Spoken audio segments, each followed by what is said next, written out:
The world is a busy, noisy place. Connecting with God usually requires some amount of concentration since you can't see Him and He probably won't speak out loud to you. So here are a couple of tips on how to focus. 1. Find a space to meet with God. It's up to you where, but the Bible says that when the crowd was seeking Him, Jesus Himself often went away to lonely places and prayed. What if you live in a smallish house or with a lot of people? Well, there's a story about a woman named Susanna Wesley who had 19 kids. When it came time to have her time with God, she'd pull her skirt up over her head, and that was her signal to her kids not to be disturbed. So do what works for you. 2. Deal with distractions. Distractions can come from the inside or outside. Outside distractions are easy.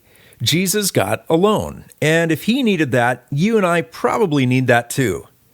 Turn your phone off or put it out of reach so the noise won't pull your attention away.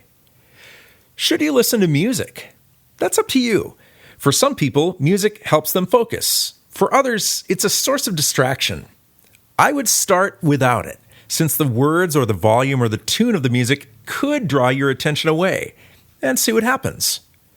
Now, inside distractions. You might find your mind wandering. That's normal. Even in a conversation, you aren't usually totally focused on the other person.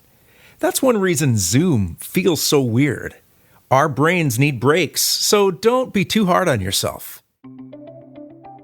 Here are some things to think about that could affect your focus.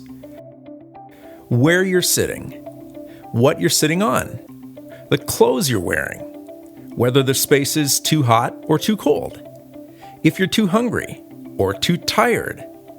The point is, make sure you're comfortable, because if you're uncomfortable, it will affect your focus. Of course, God is everywhere, so being in God's presence can happen anywhere and anytime. But think what you do when someone is talking to you across a noisy room.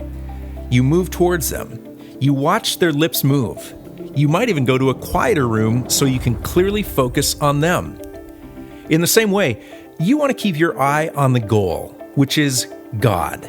And He is infinite and inexhaustible. So limit distractions as much as possible.